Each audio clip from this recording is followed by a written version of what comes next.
Hello friend, welcome to crack Pratham. आज तारीख 20 मई 2021 है और हमें प्रीलिम्स के लिए the Hindu and others news को डिस्कस करना है। आज का जो हमारा टॉपिक होगा, पहला है fake buster, Armenia Azerbaijan border, Rio Negro river, mucormycosis, Lebanon, Galapagos island के बारे में। फेक बस्टर यह क्या है? दरअसल यह एक डिटेक्टर है जो कि रोकेगा किसको? इम्पोस्टर को। आपने देखा होगा कि कोविड-19 के कारण जो मीटिंग हो रहे हैं वो ऑनलाइन हो रहा है। आप देख रहे हैं यहाँ पर ये तस्वीरें इस प्रकार से ऑनलाइन किया जा रहा है। तो इसमें होता क्या है, जैसे मान लीजिए यही तस्वीर है, तो इसमें आप तस्वीर जो है व्यक्ति का या फिर वीडियो है वो तो आपको लग रहा होगा रियल है, लेकिन इसमें जो इम्पोस्टर होते हैं, फरेबी होते हैं, वो डीप फेक टेक्नोलॉजी का प्रयोग करके वो किसी दूसरे व्यक्ति का चेहरा बना लेते हैं। आपने डीप फेक के बारे में पढ़ा, मैंने आपको पढ़ाया था। उसमें होता क्या है कि मान लीजिए ये एप्लीकेशन, आप भी डीप फेक एप्लीकेशन का आप यूज करेंगे तो उसमें बहुत सारे इमेज होंगे। जैसे कि मान लीजिए कि बराक ओबामा का इमेज है, तो उनके बारे में बहुत सारे एंगल से तस्वीरें ली होंगी और उसे आप क्लिक करेंगे और उसके आधार पर आप अपना वीडियो बनाएंगे तो आपका जो चेहरा है वो बराक ओबामा की तरह दिखेगा। तो इसी तकनीक का प्रयोग करके ये सब जो इम्पोस्टर होते हैं बिना किसी अनुमति के वेबिनार में इस प्रकार से प्रवेश कर जाते हैं और इसे मैनिपुलेट करने की कोशिश करते हैं और गलत जानकारियाँ भी यहाँ पर प्रोवाइड कराते हैं। तो इसी सब को रोकने के लिए institute of technology Ropar, IIT Ropar यानी कि पंजाब का, और ये मोनाश यूनिवर्सिटी ऑस्ट्रेलिया, इन दोनों ने मिलकर इस डिटेक्टर को बनाया जिसका नाम है फेक बस्टर। तो आप समझ गए फेक बस्टर किससे है? इम्पोस्टर को रोकने के लिए वेबिनार में। नेक्स्ट है अर्मेनिया अजरबैजान बॉर्डर के बारे में।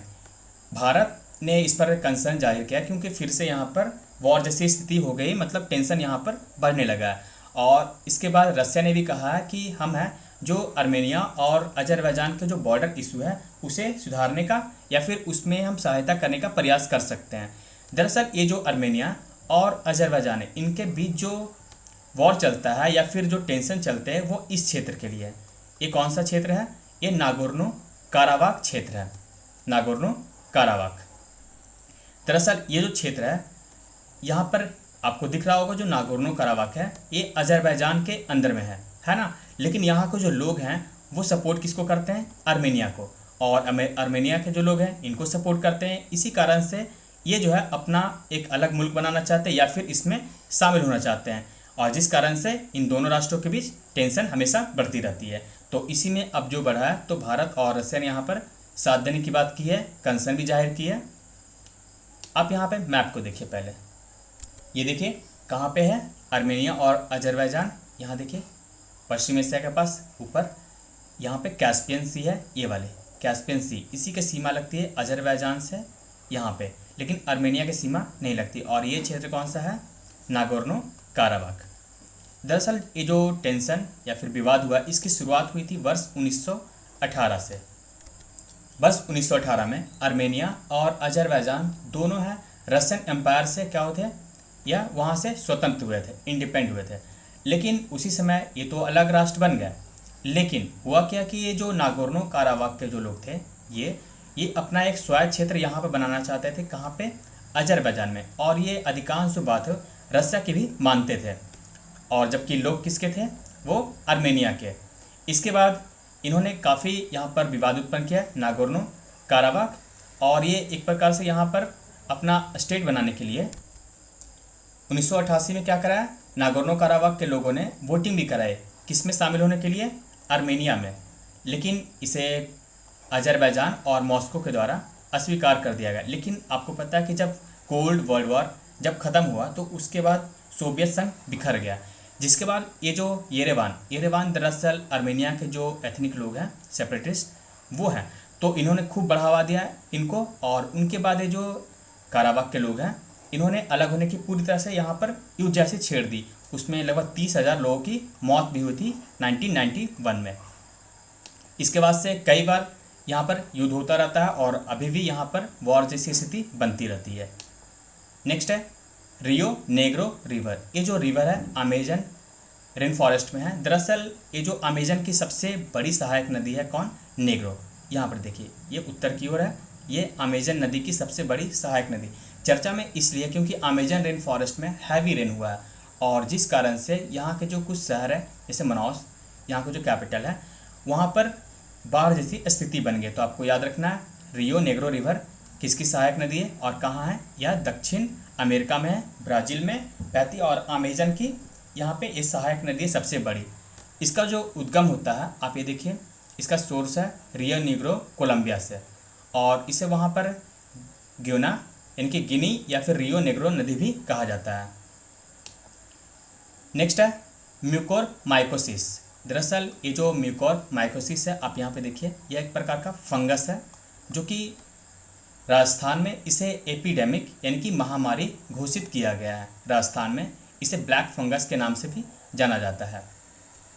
दरअसल जो लोग कोविड-19 का इलाज करा कर आ रहे हैं और जो काफ़ी दवा का सेवन कर रहे हैं उनमें इनकी आँखों में या फिर नाक के पास इस प्रकार से काले फंगस लग जा रहे हैं, वही है माइकोर माइकोसिस। दरअसल यह मोल्ड है, यानी कि मोल्ड एक प्रकार से फंगस होता है, प्रकृति में यह पाया जाता है और यही जो है जो सर्वाधिक दवा का सेवन कर रहे हैं या फिर जो कोविड-19 से लौट करके आ रहे हैं उनमें यह पाया जा रहा है यह फंगस, इसीलिए राजस्थान में है इसे एपिडेमिक यानी कि महामारी घोषित किया गया है। तो आप इसे याद रखें म्यूकोर माइकोसिस क्या है। लेबनान, लेबनान कहाँ पे है पहले आप देखिए, ये रहा इजराइल, ये है गाज़ा पट्टी और ये है वेस्ट बैंक, ये और यहाँ पर है जेरूसलम। इसके नॉर्थ में है कौन? लेबनान, इसकी राजधानी बेरूत। दरअसल आप न्यूज़ में पढ़ रहे हैं, मैंने भी पढ़ा आपको, तो ये जो है कौन सा, ये वेस्ट बैंक और ये गाज़ा पट्टी और वेस्ट बैंक दोनों तरफ से इजराइल पे हमले हो रहे हैं। और उसके बाद अब क्या किया गया कि लेबनान के द्वारा भी इजराइल पर हमले किए गए हैं, जिसे एयरडोम के द्वारा रोक दिया गया है। आपको इसका पूरा डिटेल देखना है तो मैंने 2 दिन पहले इसका वीडियो डाल रखा है, आप उसको डिटेल से देखिएगा, इजराइल और इसमें कितना विवाद है। तो आप इसे बस लेबनान के मैप तक इसे सीमित रखिए और आप पिछला वीडियो ज़रूर देखिएगा। नेक्स्ट है गैलापागोस आइसलैंड के बारे में, इसको आप ज़रूर देखे होंगे, कई सारे फिल्मों में भी दिखाया गया इसको। ये जो है ये आर्क है, काफ़ी पुराना आर्क था जो कि प्राकृतिक क्षरण के कारण अब वो गिर चुका है। इस प्रकार से आप ये देखिए, तो इसका जो कारण है नेचुरल है यानी कि प्राकृतिक इरोजन है। ये जो गैलापागोस आइसलैंड है कहाँ पे? ये देखिए, यह इक्वाडोर का ही भाग है और ये यहाँ पर है, यहाँ से इक्वाडोर से 1000 किलोमीटर की दूरी पर है गैलापागोस आइसलैंड और इसी पर है वो आर्क जो कि अब गिर चुका है। ये जो है इसे वर्ल्ड हेरिटेज साइट का भी दर्जा दिया जा चुका है। तो इसे याद रखिए गैलापागोस आइसलैंड कहाँ पे है। नेक्स्ट है सिरते डिक्लेरेशन के बारे में।